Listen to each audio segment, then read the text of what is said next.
Who built the altar at Hebron? God. Oh, God. That's where Abram lived. So something happened.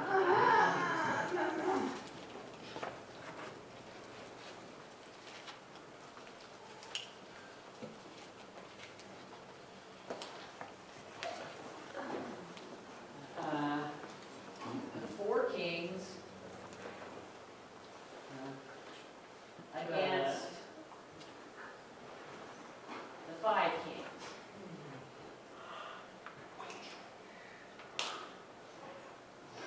And which ones were good and which ones were bad?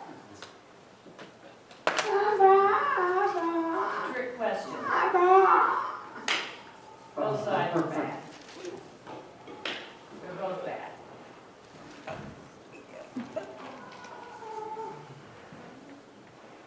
The kings in this area really didn't follow God. The kings to the east became greedy. They wanted more territory. And how did Abram get involved? Why was he involved? Because of his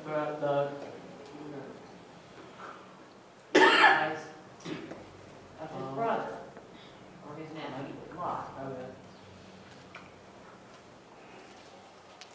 Yes. His brother's son. But Abram calls him my brother. They were very close. Several times, Abram refers to Lot as his brother.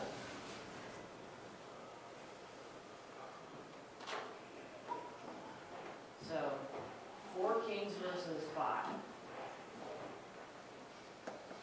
And what was the result? They had a war, okay?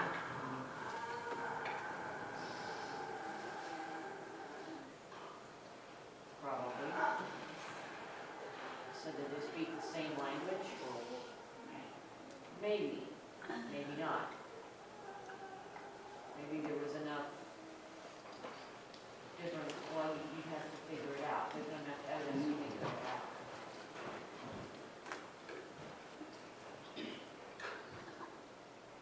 The 5 kings were paying taxes or tribute to the 4, and no, this is before Abram got involved. The 4 came and defeated these 5, and the kings ran away and hid in the mountains. Right? Remember that. And Abram heard about this. And so he got together, how many people?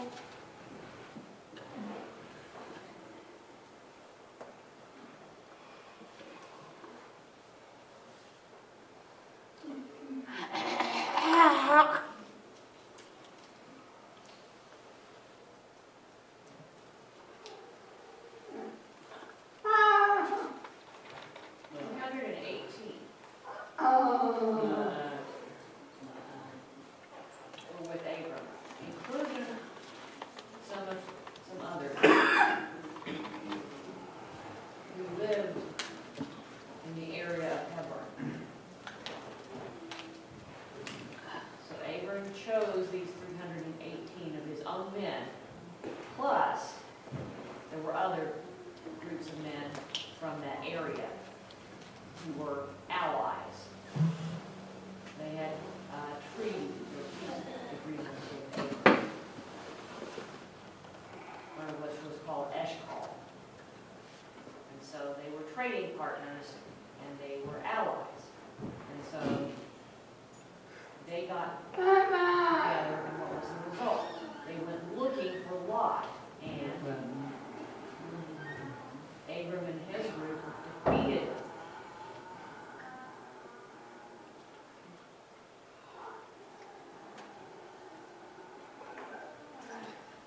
And he brought back all the goods and also brought again brother Lot and his goods, and the women also, and the people. So Abram was a hero. He was a hero. He won this battle against and the 5 kings who lost saw Abram's victory. That was a big deal. So Abram came back into town. Imagine that.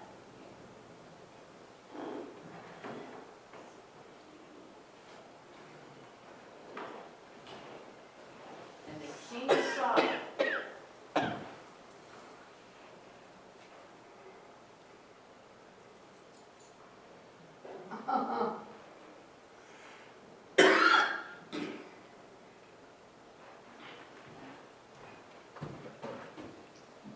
these 5 who had lost and went out and hid in the mountains. So now Abram won the battle, defeated the 4, and then these 5 kings, and Sodom, the king of Sodom was one of them. I don't know which one. I don't know why, but I chose this guy in the middle. He represents the king of Sodom. And so Abram comes back. And they run out and say, "Thank you, Abram. Good job. Come here, let me give you a hug. Good job." He was happy, right? The king of Sodom was very happy as Abram had helped this 5-king alliance defeat the 4. So the things that Abram brought back were the things that the conquerors had stolen. And so he brought it back to help the people of heaven. And this king was so happy to see Abram coming back. He said, "Thank you so much." And so he's grateful to Abram.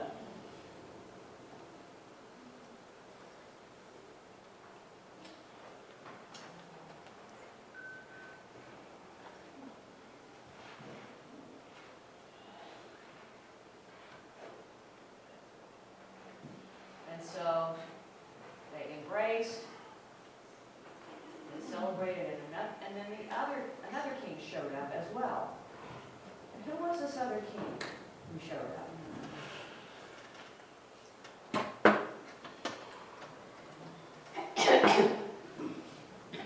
No. Did you make that word up? No, that's the bad guy. That's one of the bad guys. From the east. He was dead by this time. Good. There's one more. There's one more with the 5 kings, okay? There was one more king who showed up. You got it right. You told me the right thing, Mike. 2 people so far gave me the right answer. The name of the king who showed up is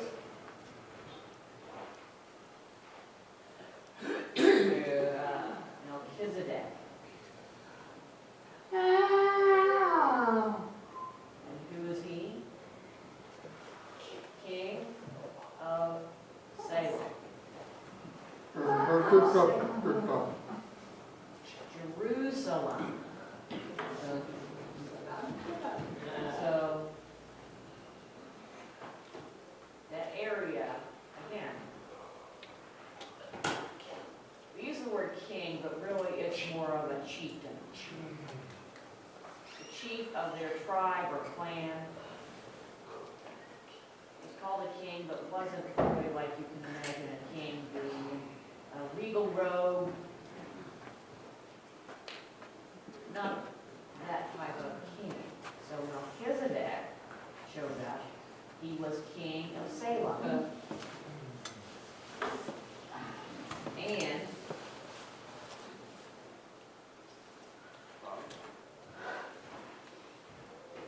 he was the priest of the Most High God. So Melchizedek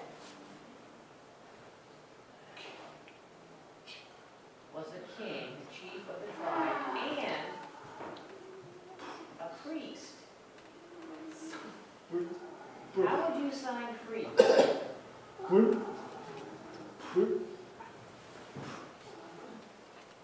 Hebrew priest, Catholic priest, but I don't accept either of those.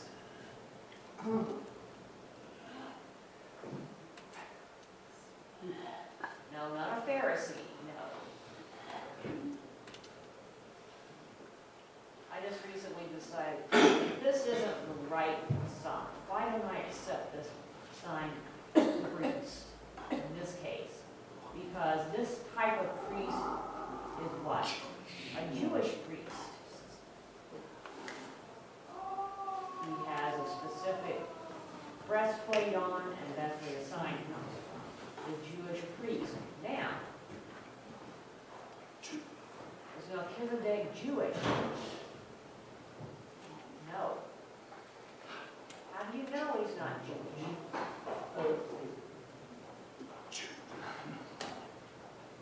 Judaism, Jews haven't been born yet. What do you mean by that? Jew means from the line of Israel. And who's Israel? Jacob. Jacob's name is Israel. And Jacob hadn't been born yet. He wouldn't be born for another 100 years or more. So that meant, where did Melchizedek learn about God? We don't know where he learned about God. So how did he know how to offer sacrifice on an altar? How do you know that? We don't know. Now, I have some ideas, and I'll tell you a little bit later. We'll talk about that pretty soon, but right now, I'll just say we don't know. Melchizedek was a king. What kind of sign do you want to use?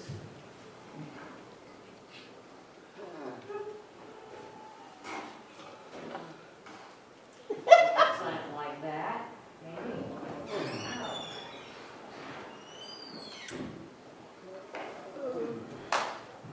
He knew God, he was close to God, he worshiped God, he offered sacrifices to God.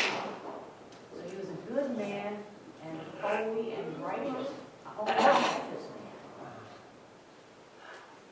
How would you sign priest?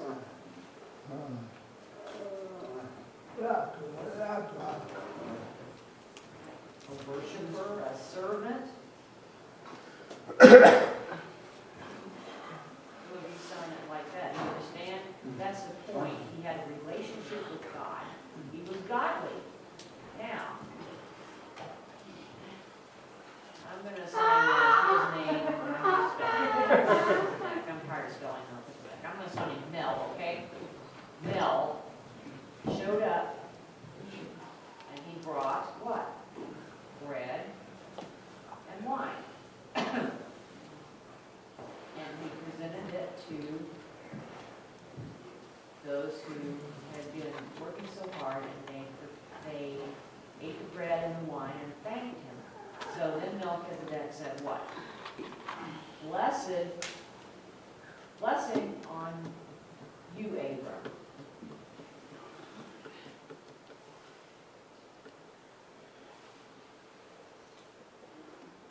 Abram, you are Abram of the Most High God, possessor of heaven and earth. Whoa. That's quite an honor to Abram. He recognized that Abram had a relationship with God. He said, I have a relationship with God as well. I recognize that in you, that we both have a relationship with God. And Melchizedek said, blessed be the Most High God, which hath delivered thine enemies into thy hand.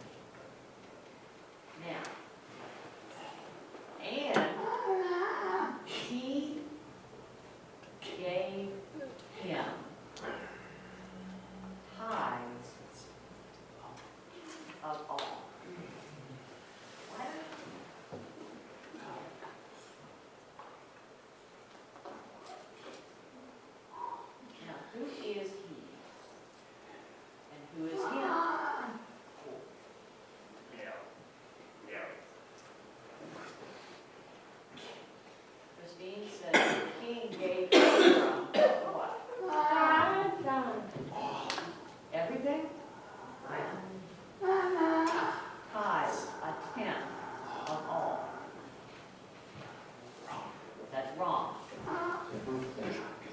hint.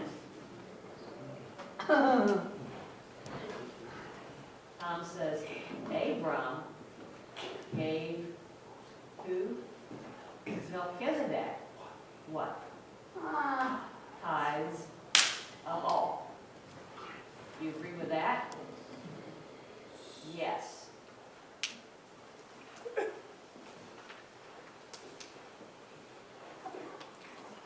Melchizedek came down and blessed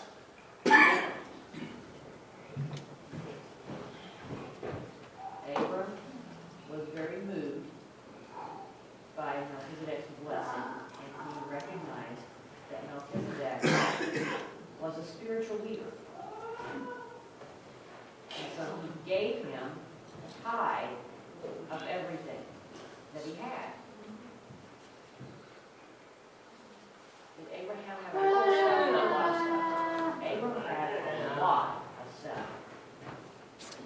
So he gave a tenth of this, a tenth of all. One, a tenth of the animals, a tenth of the servants, a tenth of the sheep, a tenth of the gold and silver, a tenth of everything that he had. He gave it to Melchizedek. Why?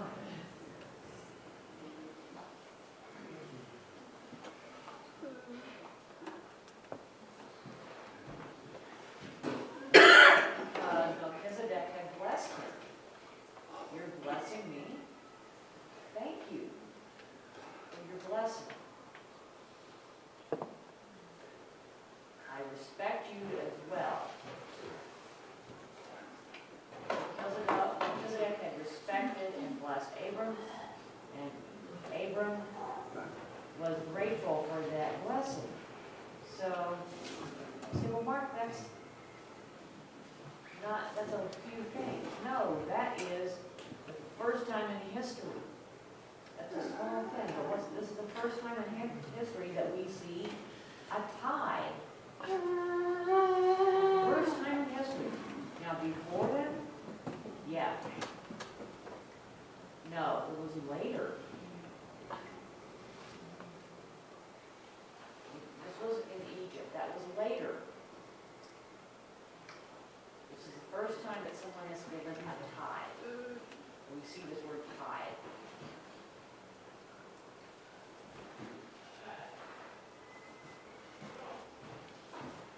Later in Israel, we see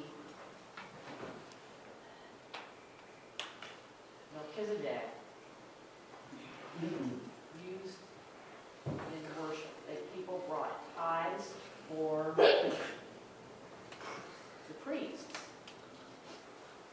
To give to the priests, and still, yes, in the Jewish time, later, the Jews would bring a tithe to the priests so that they could take care of their families and to support the priests and support the temple. They gave a tithe. Now,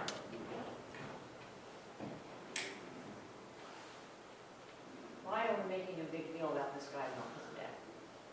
We see also later on in Psalms, his name shows up. Melchizedek. His name appears in Psalms 110. Psalm 110 is written by King David as a prophecy about the Messiah. How do you know? Because this verse, the first verse says, "The Lord said to my Lord, sit on the right hand of God." And so this quoted later to the Pharisees. So the Messiah will be what? The Lord has sworn and will not repent. Thou, who's thou? The Messiah, art or will be a priest forever after the order of Melchizedek. Okay? Now, why is this important? The Messiah will be a priest after the order of Melchizedek. Why is this important? Two reasons. Number one, who's the Messiah? Jesus. Jesus' family was what? Judah. The tribe of Judah. He was the king. He was of the royal line of Judah. So we'll talk about this later in Genesis chapter 1. Anyway, the line of the kings of Judah was Jesus' ancestor. He had a right to be king. So which line would a priest come from? Levi. Can Jesus be both of both lines? That's not possible. So how? So we call Jesus a prophet, a priest, and a king. He was a king from the line of Judah. How then is he a priest? And David says he will become a priest like Melchizedek. Now, I'm confused, I know. It's confusing. So let's try to resolve this. Hebrews chapter 7. It goes into a deeper explanation, and I've taught this before. But I'm just going to give you a brief summary. The author of Hebrews explains this Melchizedek, king of Salem, I'm just going to sign it like this. You know it's not a Hebrew priest, but I'm just going to, I'm tired of spelling. Priest of the Most High God, who met Abram returning from the slaughter of the kings, and blessed him, to whom also Abraham gave a tenth part of all. Why? Why?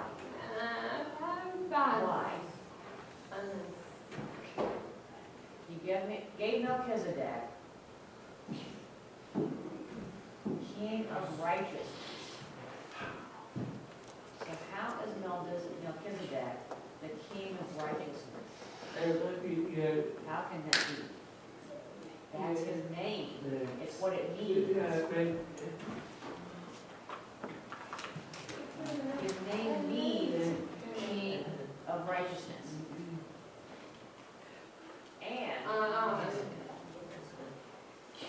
And he was the king of Salem.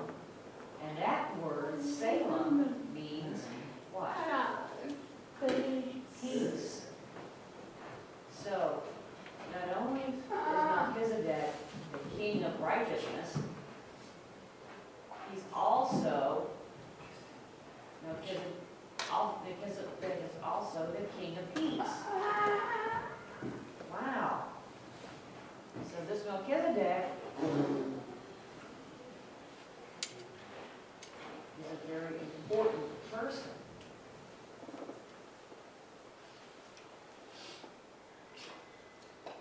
You read Genesis chapter 14.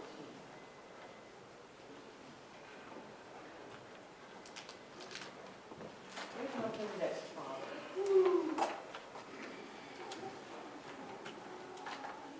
His name and his mother's name? His sons or daughters?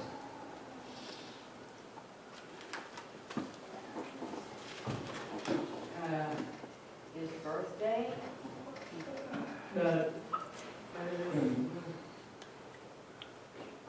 His tombstone? His death day? No. Now,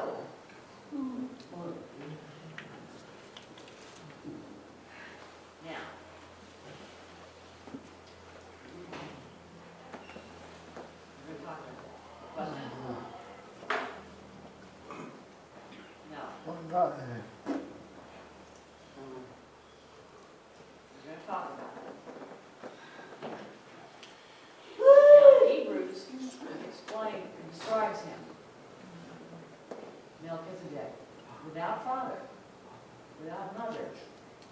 descent, having neither beginning of days nor end of life, but made like unto the Son of God, abideth a priest continually. Now consider how great this man was, unto whom even the patriarch Abraham gave the tenth of the spoils. So, in Jewish history, there have been several people who were honored. Moses, David, Samuel, and Abraham. Those are the four most honored people in Jewish history. And Abram was one of the top people in Jewish history. But he gave to Melchizedek this tithe, meaning that Melchizedek was highly honored indeed. And people argue now about who is Melchizedek. I'm suggesting two options. First, I'm going to tell you who he's not. He's not an angel. He's not some spirit. He's not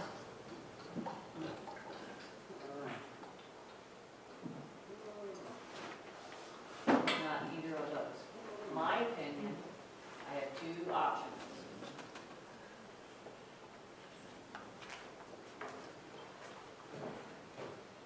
I'm going to give you two options. And I'm going to tell you my opinion. Okay, this is my opinion. Some people might agree with me, and some people might disagree with me, but that's fine. Honestly, we don't know for sure what the answer is. I'm going to tell you right now, we don't know the answer for sure.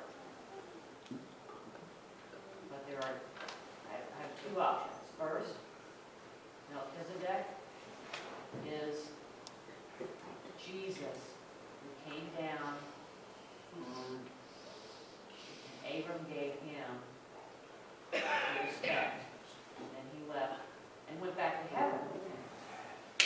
Jesus came down, quote. That's one option. Is Jesus appearing in Abram? Second theory is that Melchizedek is a man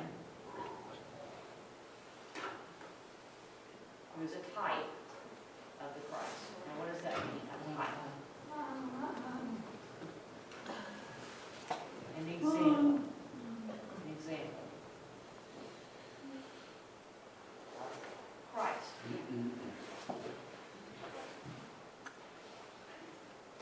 A man, that means he had a father, he had a mother, he has children, right? But there's nothing in the Bible about it. That means we don't know who his father was. We don't know who his mother was, who his children were. We don't know. In the 70s, there was a TV program called Fame. Maybe you remember that TV program. Way back in the 70s. The name of that program was Fame.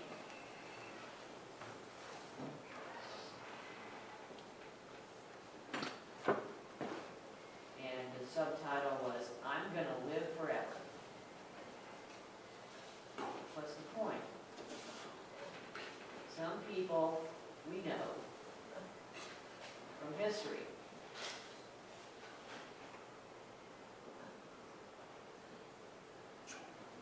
for example, George Washington. You know who George Washington is.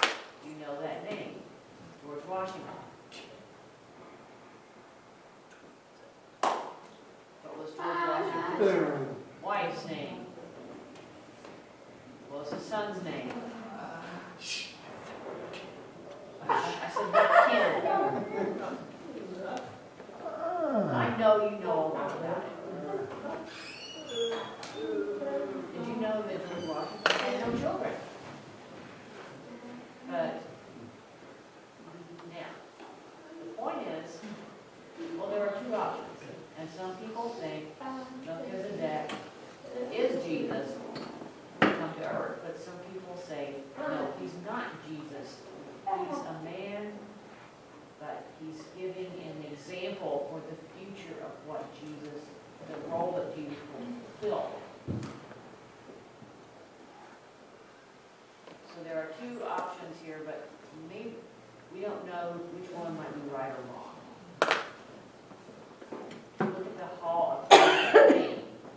There are lots of names listed, but Melchizedek's not there.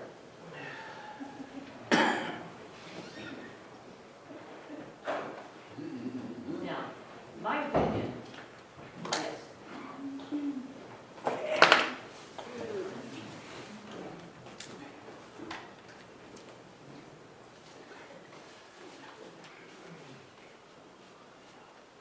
Melchizedek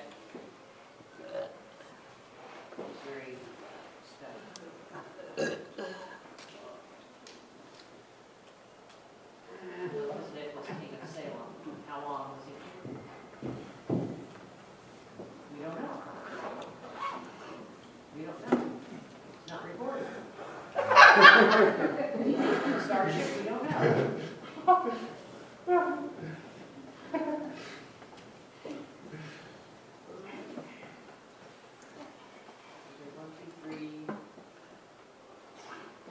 Verses in Genesis, one verse in Psalms, and chapters 6 and 7 in Hebrews. And that's it. That's it. That's all the information we have. Now, my opinion, he's a man. Why do I think that? Why?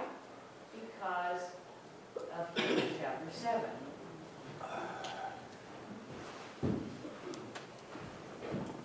Made like. He is made like unto the Son of God. He's not the same as, but he's like unto the Son of God.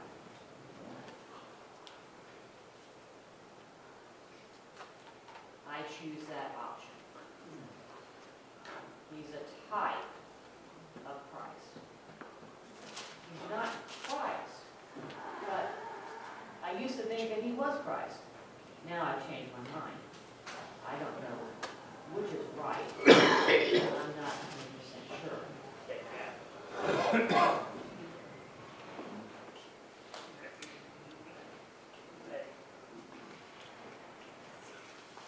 He has several titles: King of Peace, King of Righteousness. Bob, you raise your hand.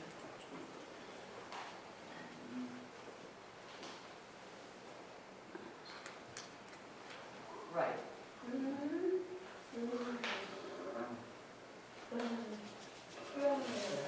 Christophany. Have you heard that before? I'll explain that briefly. Christophany means Christ comes down onto the earth before he was born of Mary. So Jesus could take human form, but not be fully human. Give me an example, Mark. Give me an example. Okay. Shadrach, Meshach, and Abednego. When they were in the fiery furnace, with Daniel, there was a fourth person who appeared with them. And Nebuchadnezzar said, he looks like the Son of God. So 3 of them were in the furnace, went into the furnace, and the fourth one disappeared. And I tend to agree with Ben, who said it was a Christophany. So pretty soon, we're going to see, again, in the life of Abraham, I believe we will see Christophany pretty soon in Abraham's life, but not this one. Why? I think this is different, and I'll explain more about that. So wait a little bit later in the story, we'll see what I believe is a Christophany in Abraham's life, but not Melchizedek. Melchizedek really was a chieftain, a person, even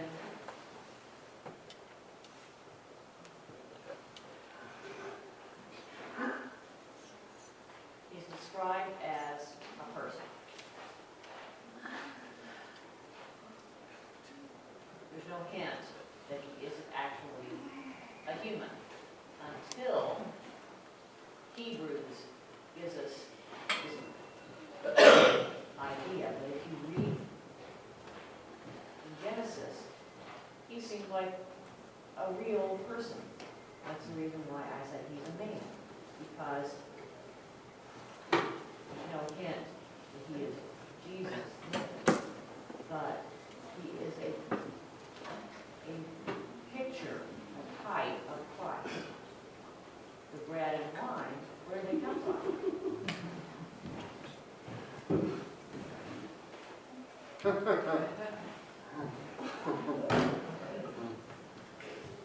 Again, I don't have all the answers.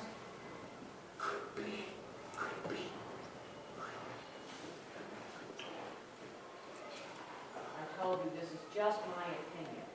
And there are many Bible scholars who think that Melchizedek is a Christophany, Jesus come to earth. But there are many Bible scholars who think he's not. And there are many people on both sides, and I respect both opinions. If you prefer to think that he was Christophany, that's fine. But this is just my opinion. I can't say for sure, 100%. It's just my opinion, based on something, but I don't have a strong enough opinion to say this is what I believe. It's just a thought. Okay, we're going to finish. Okay. The king of Sodom said unto Abram, give me the persons, take the goods to thyself. And Abram said to the king of Sodom, no. I have lifted up my hand unto the Lord, the Most High God, possessor of heaven and earth. That I will not take even a thread of a shoelace. Not one shoelace will I touch. I will not take anything that is thine. Why? Lest thou shouldest say, I have made Abram rich. You gave the people food, that's fine. And the portion of the men which went with me, Aner, Eshcol, and Mamre, the three leaders who went with Abram, let them take what they want. But I don't want anything else from you. And that's chapter 14. Done.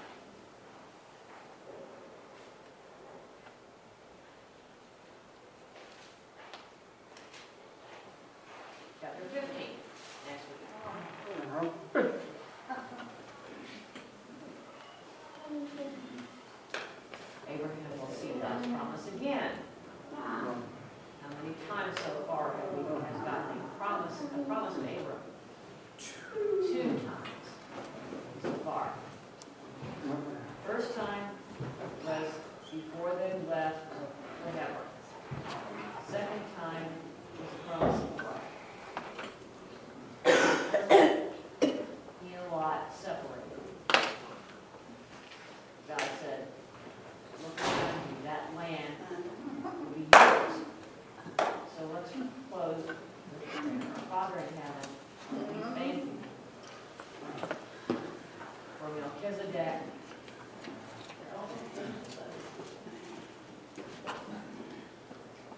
He was unique. I like that word. All we know about Melchizedek is a very small amount. But you have put his name down in history.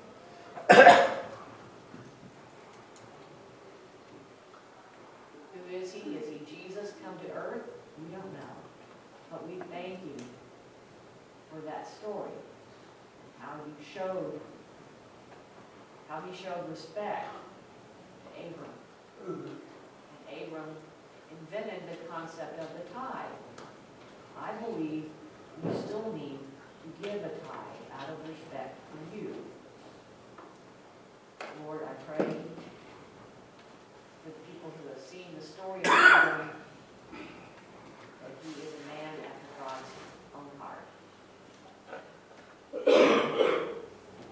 Melchizedek's blessing to God because he was blessing to Abram because he was a man of God. And the people around recognized that he was a wise man and wanted that. Help us to recognize other people as well who are men of faith and women of faith.